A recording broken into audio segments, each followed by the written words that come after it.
Bismillahirrahmanirrahim. Assalamualaikum warahmatullahi wabarakatuh. Bismillahirrahmanirrahim. Alhamdulillahirabbil alamin. Allahumma shalli wa sallim ala sayyidina Muhammad.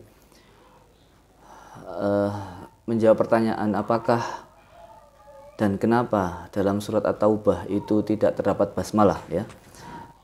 Imam Al-Qurtubi dalam tafsirnya ini menyebutkan beberapa pendapat. Sedikitnya ulama berbeda pendapat dalam hal tidak ditulisnya bismillah di awal surat Taubah menjadi 5 pendapat. Ada 5 pendapat. Adapun hukum memulainya, ini kalau kita lihat Ibnu Hajar itu mengatakan haram membaca bismillah di surat Taubah. Tetapi Imam Romli mengatakan hukumnya makruh membaca permulaan At-Taubah dengan basmalah. Tetapi hukumnya sunnah ketika memulai At-Taubah di tengahan. Jadi ketika membaca surat Taubah di pertengahan, di awal dengan bismillah itu malah sunnah. Ini menurut Imam Ar-Romli. Nah, sekarang kita lihat, adapun hadis dari Nabi tidak ada. Tidak ada. Karena tidak ada hadis dari Nabi sehingga ulama ikhtilaf. Meskipun Nabi bersabda pun kadang-kadang ulama juga masih ikhtilaf, berbeda pandangan dalam memahami sabda Nabi. Dan sahabat pun juga sama, tidak satu kata dalam memahami dan menanggapi serta menjelaskan hukum memulai basmalah dengan hukum membaca At-Taubah dengan basmalah. Sedikitnya sekarang saya akan menyampaikan ada 5 pendapat kenapa basmalah itu tidak ada dalam surat At-Taubah. Yang pertama, pendapat yang pertama adalah ini referensi yang saya pakai atau Al-Qurtubi. Jadi orang Arab itu kalau mereka ini punya perjanjian antara satu kaum dengan kaum yang lain dan mereka itu kemudian melanggar janji, maka mereka tidak menulis bismillah. Dan surat Baroah ini turun karena adanya perjanjian yang dilanggar antara Rasulullah dengan kaum musyrikin waktu itu. Sehingga Sayyidina Ali, ya, ketika menulis surat kepada mereka, ya, dan membacakan surat itu tidak membaca bismillah. Nah, ini kalau kita baca gini, ya. Saya baca dari awal annahu qila, jadi dikatakan. Jadi masih qila itu ya dikatakan, ya gitu, ya. Kana min sya'nil Arab fi zamaniha fil jahiliyah idza kana bainahum wa baina qaumin ahdun fa idza aradu naqdahu katabu ilaihim kitaban wa lam yaktubu fihi basmalah. Jadi kalau mereka ini mau merusak perjanjian antara kaum-kaum mereka itu enggak pakai bismillah mereka. Falamma nazat suatu Baroah, ketika turun surat Baroah binaqdil ahdi, ya, dengan merusak perjanjian alladzi kana bainan Nabi sallallahu alaihi wasallam wal musyrikina ba'atsa bihan Nabi sallallahu alaihi wasallam Ali bin Abi Thalib radhiyallahu anhu faqara'aha alaihim fil mausim wa lam yubasmil fi dzalika. Jadi karena mereka ini melanggar janji dan kebiasaan mereka bismillah, akhirnya Sayyidina Ali diutus Rasulullah kepada mereka dan Sayyidina Ali tidak membaca bismillah. Itu yang pertama. Pendapat yang kedua, ini ada hadis dari Imam Nasai. Sesungguhnya ini yang saya sampaikan dalam buku saya kemarin.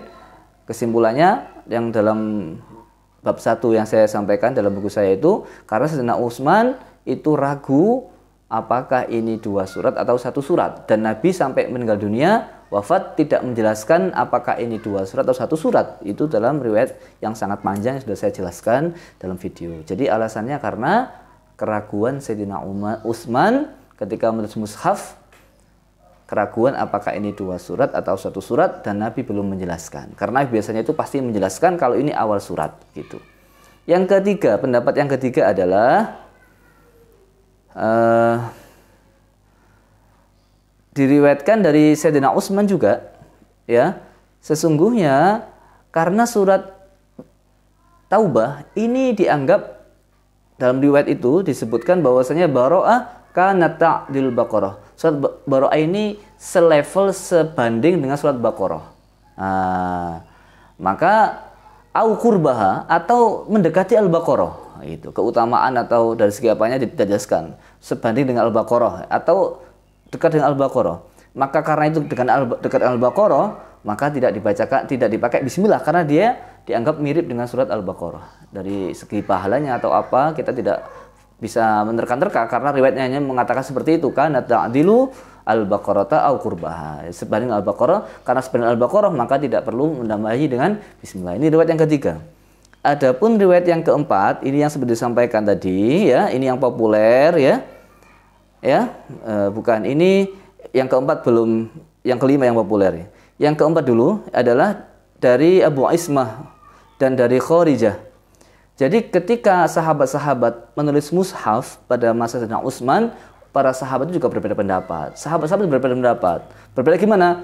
Baro'ah dan Afdal satu surat. Sebagian lagi mengatakan itu 2 surat. Nah, gitu. Karena terjadi perbedaan pendapat di antara sahabat, maka ditinggalkanlah kalimat tulisan basmalah di awal surat Baro'ah. Karena tidak ada kesepakatan para sahabat. Itu qaul yang keempat, pendapat yang keempat. Pendapat yang kelima yang populer, yaitu apa? Nah, ini saya Ibnu Abbas bertanya, ya Sayyidina Ali, sa'altu Ali bin Thalib. Saya bertanya kepada Sayyidina Ali, wahai Sayyidina Ali, kenapa tidak tulis bismillah dalam surat Baro'ah? Sayyidina Ali menjawab, iya karena bismillah itu ada keamanan. Dan Baro'ah itu turun dengan pedang dan tidak ada rasa aman di situ bagi orang musyrikin. Nah, gitu. Pendapat mana yang kuat ya? Ya, tergantung masing-masing persepsi. Dan di sini Imam At-Tabari ya, kalau kita lihat di sini Ibnu Uyainah juga, ini juga yang dinukil oleh Imam Al-Yasabun dalam kitab Sifat Tafsir tentang pendapat yang kelima ini. Bismillah itu rahmah, dan rahmah itu aman, dan surat ini itu turun untuk orang munafikin dan tidak ada dan dengan pedang, maka nggak ada keamanan bagi orang munafik, maka nggak ada bismillah. Ini pendapat yang kelima yang populer di masyarakat. Jadi tetapi ya ini wasahih menurut Imam Qurtubi, wasahih yang benar menurut beliau, sesungguhnya bismillah tidak ditulis anna tasmiyata lam tuktab li anna Jibril, karena malaikat Jibril manazala biha fil surah, karena malaikat Jibril menurunkan surat Baro'ah ini tanpa diawali dengan bismillah. Itu yang lebih tepat menurut Imam Al-Qurtubi. Gitu, ya. Maka mengatakan haram membaca bismillah di permulaan Baro'ah itu ya tentu berlebihan. Gitu. Menurut saya wallahu a'lam bishawab ya. Masing-masing boleh berpendapat ya. Gitu. Dan Qiraah Asyarah sepakat, ingat ini, sepakat bahwasannya membaca Baro'ah itu mempunyai 3 model. Yang pertama waqaf, jadi waqafnya pun nggak pakai bismillah. Innallaha bikulli syai'in alim, biasa Baro'ah. Lalu baca yang kedua adalah disambung alimum Baro'ah. Yang ketiga sakatah, innallaha bikulli syai'in alim Baro'ah. Nah, itu yang ketiga. Jadi sepertinya dalam tafsir Al-Qurtubi tidak dijelaskan keharaman membaca Baro'ah di sini ya. Ya, tapi di awal-awal ya maksud saya untuk masalah ini beliau tidak menyebutkan. Ya, ini saya bacanya ini ada beberapa masalah di sini. Imam Al-Qurtubi biasanya dalam ayat ini terdapat beberapa masalah. Nanti kita baca lagi, sudah saya jelaskan bahwasannya ulama setidaknya ada 2 argumentasi haram membaca bismillah dengan membaca bismillah haram di permulaan Baro'ah karena itu sudah sepakatan para qurra menurut begitu. Sudah nggak ada bismillah kok dibaca bismillah, kenapa? Ini akhirnya haram itu. Ibnu Hajar, ini pendapat Ibnu Hajar dan ulama yang lain. Dan kemudian kalau Imam Romli Syafi'i yang kita kenal di kitab fikih Syafi'i itu tidak sampai hal makruh saja. Bahkan sunnah kalau kita membaca bismillah di pertengahan Baro'ah. Dari 5 pendapat kenapa bismillah itu tidak ditulis di awal Baro'ah, ini saya kira menurut kita jelas kita lebih mempunyai pandangan yang luas gitu. Tidak semudah-mudah mengharamkan. Jangan sampai kita itu menghukumi orang haram karena haram itu dosa. Kalau dosa itu akibatnya neraka kalau nggak taubat. Jangan sampai gara-gara orang baca bismillah di surat Baro'ah kemudian kita dalam hati kita itu haram, itu dosa, masuk neraka. Wah, ini sudah menjudge ya, ini sudah menghakimi orang dalam hati kita, ini juga problem. Apalagi dalam kasus-kasus yang tidak jelas ini. Sahabat saja nggak jelas. Apakah ini 2 surat atau 1 surat? Tidak jelas dan tidak ada kepastian. Dan tidak bisa dipastikan kalau ini itu harus meninggalkan basmalah, tidak. Saya kira itu tentang masalah yang bagus mana surat taubah lah. Yang bagus mana kita baca bismillah enggak? Ya menurut saya al-khuruju minal khilafi aula atau mustahab. Ya sebaiknya kalau kita membaca di permulaan surat Baro'ah atau taubah tidak usah membaca bismillah. Ini lebih baik karena keluar dari khilaf. Supaya kita menghindari khilaf saja. Tapi kalau ada orang baca bismillah, ya nggak ada masalah bagi dia kan begitu. Toh itu juga tidak sesuatu yang qat'i, yang pasti ya, keharamannya gitu. Ya, untuk kita ya baca, nggak usah baca nggak usah baca bismillah. Dan kita kalau habis baca Anfal ke Baroah itu nggak perlu baca auzu lagi. Jadi innallaha bikulli syai'in alim, a'udzubillahi minasyaitonir rajim, Baroah nggak perlu, langsung aja innallaha bikulli syai'in alim. Nafas Baroah atau sambung alimum Baroah tadi sudah saya sampaikan tadi. Itu ulama sepakat qiraah syarah gitu. Jadi kalau sudah mengakhiri surat Anfal ke Baroah nggak usah dipakai auzu lagi. Nggak usah pakai auzu lagi, langsung kita membaca Baroah tadi. Ada 3 cara yang sudah, ini kesepakatan qiraah syarah ini. Jadi nggak usah tambahi lagi dengan auzubillahi minasyaitonirrajim. Kalau ditambahi ya nggak apa-apa. Cuma ini kan kelihatan sekali kalau melakukan suatu hal yang apa ya? Ya ini kan kelihatan orang alim sama tidak itu kan.